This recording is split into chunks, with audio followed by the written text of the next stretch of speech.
When most people think of Orthodox Jewish life in America, they envision Brooklyn. Bustling streets, bearded men in long black coats, women pushing prams past kosher shops. But entire communities have quietly established themselves in places that look nothing like New York. The cornfields of Iowa, the Jersey Shore, the hills of Los Angeles. And some have completely transformed the demographics of entire counties.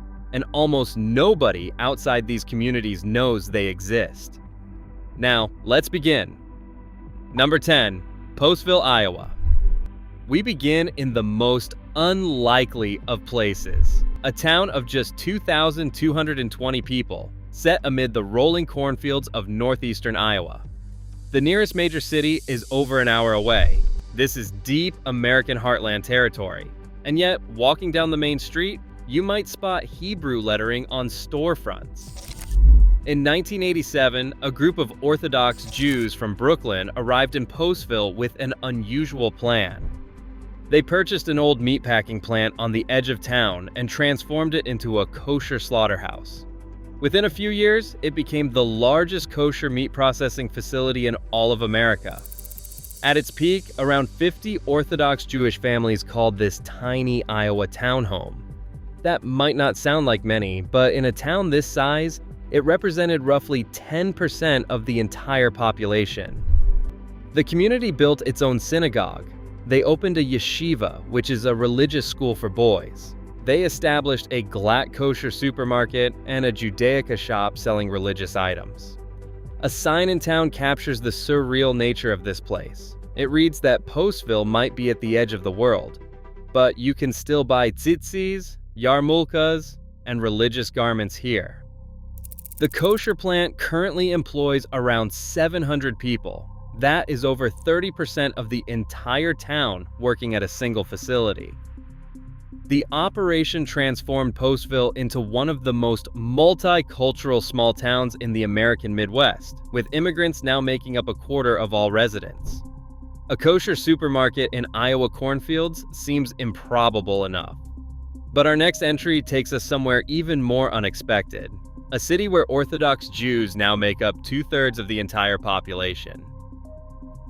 Number 9, Lakewood, New Jersey. Lakewood sits on the Jersey Shore, about 80 miles south of New York City. Most Americans have never heard of it. But what has happened here over the past 2 decades is nothing short of extraordinary. In the year 2000, Lakewood had a population of around 60,000 people. By 2020, that number had exploded to over 135,000. That represents a staggering increase of over 100% since the turn of the century, and more than 45% in just the last decade. Lakewood is now the 5th largest municipality in the entire state of New Jersey. The driving force behind this growth is the Orthodox Jewish community. Approximately 2/3 of all residents, roughly 90,000 people, are Orthodox Jews. At the heart of this community sits Beth Medrash Govoha. This yeshiva is one of the largest institutions of advanced Talmudic study anywhere in the world. Over 7,000 students attend, spending their days poring over ancient religious texts. The birth rate in Lakewood is among the highest in the Western world. The median age has dropped dramatically as young families with many children have moved in. Large families are not unusual here. They are the norm. The community operates 74 yeshivas across the city. The local school district buses 25,000 students to private religious schools each day. People now travel to Lakewood from Brooklyn specifically to shop. Wedding dress boutiques, wig shops, and stores selling ritual objects line the main commercial streets. If its growth rate continues, Lakewood could become New Jersey's 3rd largest city by 2030. Lakewood's expansion has been remarkable enough to make headlines. But just an hour north, an even more unusual community exists.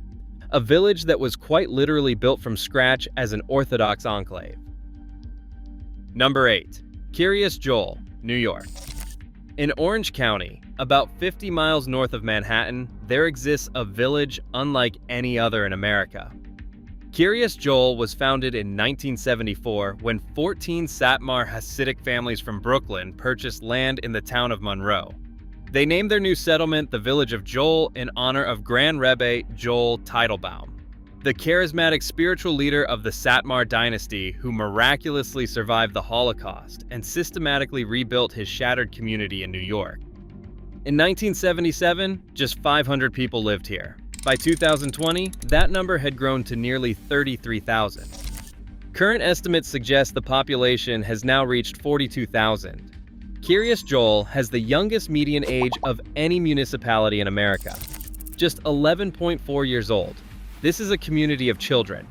The vast majority of residents speak Yiddish at home. Census data shows that 91.5% use Yiddish as their primary language. English is rarely heard on these streets. 99% of residents are Satmar Hasidic Jews. They follow the same rabbi, attend the same synagogue, and live according to the same customs. A sign at the village entrance asks visitors to dress modestly and maintain gender separation in public areas. Despite census statistics showing 40% living below the poverty line, there are no homeless people in Kiryas Joel. Crime is virtually non-existent. The community operates its own bus system, connecting residents to Manhattan and Brooklyn for those who need to travel. Kiryas Joel represents perhaps the most complete separation from mainstream American life. But not all Orthodox communities seek such isolation. Some have embedded themselves within existing cities, transforming neighborhoods street by street. Number 7. Monsey, New York. Monsey is a hamlet in Rockland County, about 30 miles north of Manhattan. With a population of nearly 27,000 and a median age of just 15.7 years, it pulses with young life. This is the largest center of Hasidic Judaism in the United States outside of New York City proper. Approximately 5,400 Hasidic households call Monsey home. That represents 4.2% of the entire world Hasidic population, concentrated in this single community.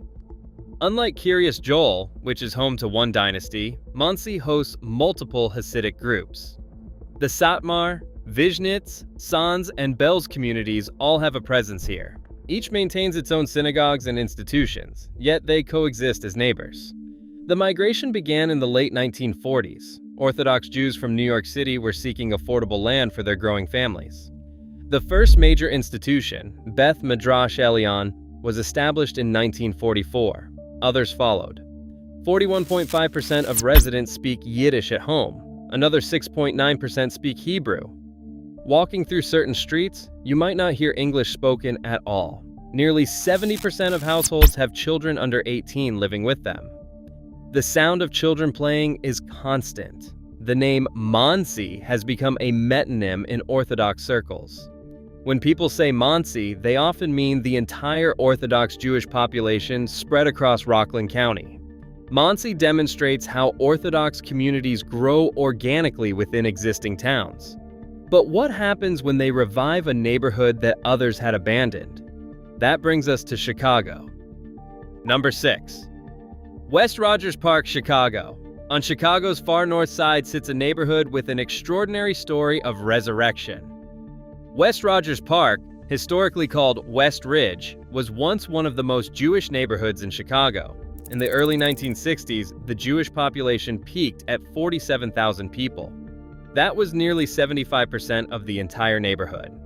Then came the decline. Families moved to the suburbs, synagogues closed, shops shuttered. By the year 2000, the Jewish population had plummeted to just 20,000. But something unusual happened. While other historic Jewish neighborhoods across America vanished completely, West Rogers Park came back. In 1992, the community installed an ERUV. This is a symbolic boundary created by wires and poles that allows observant Jews to carry objects on the Sabbath. The ERUV made the neighborhood suddenly viable for strictly Orthodox families who could not push prams or carry keys on Saturdays without such a boundary in place. Orthodox families began moving in. Young couples from Brooklyn saw opportunity in the affordable housing stock. Today, the Jewish population has rebounded to approximately 25,000 and continues to grow. The neighborhood is now home to 27 synagogues, nearly all of them Orthodox. Devon Avenue remains the main commercial corridor. Kosher restaurants, bakeries, and Judaica shops line the street. The neighborhood is now home to the Midwest's largest Hasidic community. A documentary called Driving West Rogers Park chronicles this unusual resurrection. The film describes it as unique because after 80 or 90 years, the community is actually expanding rather than fading away. West Rogers Park Renaissance demonstrates the power of institutional anchoring. But on America's opposite coast, an even more diverse Orthodox community has emerged in one of the least likely places. Sunny Los Angeles, number 5. Pico-Robertson, Los Angeles. Pico-Robertson sits on the west side of Los Angeles, wedged between Beverly Hills and Century City. Palm trees line the boulevards. The Pacific Ocean lies just a few miles west. This is quintessential Southern California. And yet this neighborhood is home to the largest Orthodox Jewish community in America outside of New York. An estimated 24,000 Jews live clustered in and around the core neighborhood, making up one of the highest concentrations of Jewish residents anywhere in Southern California. Just 35 years ago, Jewish life here was described as dormant. The transformation happened street by street, storefront by storefront. Walking down Pico Boulevard today, you encounter 30 synagogues representing every Orthodox denomination imaginable. Persian synagogues stand beside Moroccan ones. Yemenite congregations worship near Hungarian and Russian communities. Hasidic, modern Orthodox, and Israeli Jews all call this neighborhood home. 30 kosher restaurants serve everything from Middle Eastern cuisine to Chinese, Italian, and Mexican food. All certified kosher. The diversity here is remarkable. Census data shows that 37.2% of foreign-born residents came from Iran, following the 1979 Islamic Revolution. Persian Jews fleeing the new regime found refuge here and built their own institutions alongside existing Ashkenazi communities. One local leader described Pico-Robertson as a garment district of Judaism. The variety, he said, actually strengthens the whole community. There is even an active oil well at the corner of Pico and Doheny, disguised to look like a synagogue-style building, so it blends into the neighborhood. Pico-Robertson's diversity reflects the extraordinary breadth of Orthodox Jewish life. But our next entry shows how a single institution can transform an entire city identity. Number 4. Pikesville, Maryland. Pikesville is a suburb of Baltimore with a population of about 34,000 people. The corridor along Interstate 795 contains one of the largest Jewish populations in Maryland. Over 20% of the greater Baltimore Jewish population identifies as Orthodox. That represents more than 20,000 people. Most live in Pikesville and its surrounding neighborhoods, clustered within walking distance of synagogues. The anchor of this community is 7 Mile Market. This is not just a grocery store. It is the largest kosher supermarket in the entire United States. Over 55,000 square feet of kosher products. Locals describe 7 Mile Market not as a shop, but as an institution. On Fridays before Sabbath, the aisles fill with families stocking up for their day of rest. The deli counter stretches for what seems like forever. The bakery produces thousands of challahs each week. The Baltimore Orthodox community is one of the few in America that has actually grown since 2010. While Jewish populations in many cities have declined, Baltimore has expanded. The concentration extends beyond Pikesville into Park Heights, Cheswold, and Owings Mills. Each area has its own synagogues and schools, but they function as one interconnected community. In 2000, census data showed 19.3% of Pikesville residents identified as having Russian heritage. Nearly all were Ashkenazi Jews whose ancestors had fled the Russian Empire a century earlier. The infrastructure here attracts families from across America: schools, synagogues, kosher groceries, kosher restaurants. Everything an Orthodox family needs exists within a small radius. The Baltimore Orthodox community has thrived because of its institutional depth. But what about a community built from nothing in a city that most Americans have forgotten? That brings us to Cleveland. Number 3. Cleveland Heights and Beechwood, Ohio. Cleveland is not a city most people associate with Jewish life. The Rust Belt metropolis has seen better economic days. Population has declined for decades, and yet Cleveland quietly hosts one of America's most vibrant Orthodox communities. The story begins in 1839 when the first Jewish settlers arrived. By 1920, the Jewish population had grown to 90,000. Today, the greater Cleveland Jewish community is estimated at about 100,000 people. Beechwood, an eastern suburb, is described as one of the most Jewish neighborhoods outside of Israel. It has one of the highest per capita Jewish populations in America. The Orthodox community's growth has been fueled by something unexpected. Jews fleeing the high costs and crowded conditions of New York and New Jersey have discovered Cleveland. Housing is affordable. Schools have space. The pace of life is calmer. The Telshe Yeshiva, founded in 1941, anchors the community. Its founders investigated Pittsburgh, Cincinnati, and Detroit before choosing Cleveland. They saw something special here. South Taylor Road in Cleveland Heights remains an Orthodox campus. Day schools, kosher markets, and synagogues cluster together. Families walk to services on Saturday mornings. Children play in the yards of single-family homes that would cost 4 times as much in New York. The Hebrew Academy of Cleveland has seen enrollment skyrocket, rising from 855 students in 2013 to over 960 by 2016. Growth has continued since. Young Jewish professionals who moved to Cleveland for jobs discovered a community waiting for them. Some stayed, some brought friends. Cleveland's emergence as an Orthodox center has gone largely unnoticed by the wider world. But our penultimate entry is perhaps the most hidden of all, a community that transformed an entire county's demographics. Number 2, Toms River and Jackson, New Jersey. Toms River is the county seat of Ocean County, with about 95,000 residents. Jackson Township lies adjacent. These are traditionally middle-class suburban areas known for beaches and Little League baseball championships.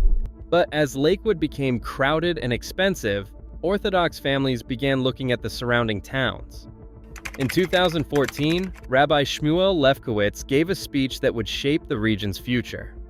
He urged Brooklyn Orthodox Jews to become what he called a shtickle pioneer, meaning a bit of a pioneer. He told them to settle in towns around Lakewood and wait for the growth to catch up. He specifically named Brick, Toms River, Howell, and Jackson as targets for expansion. Housing developments where there are no Jewish families yet, he said, were opportunities. The pattern had worked before. Monsey had been transformed this way. Lakewood itself had started with just a few families decades ago. Real estate transformation followed.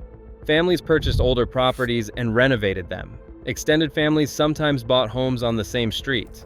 Rising housing costs in Lakewood accelerated the migration. Young couples who could not afford to stay near their parents looked outward. Some areas have seen tension. Yard signs reading "Do not sell, Toms River Strong" appeared in recent years. Local politics have become contentious.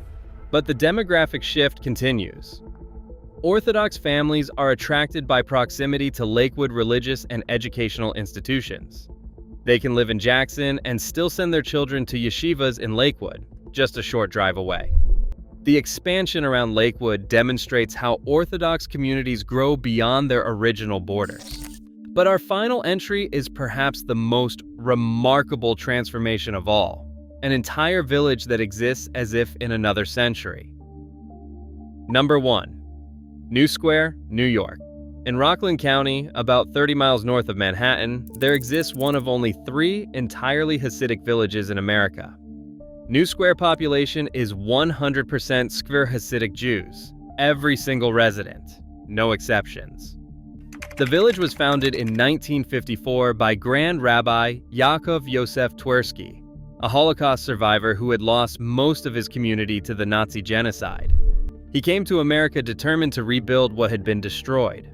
He named his new village after Skvira, the town in Ukraine where his dynasty had originated. In Yiddish, Skvira becomes Skver, and the village became New Square. Virtually every resident follows the same rabbi. They attend the same synagogue.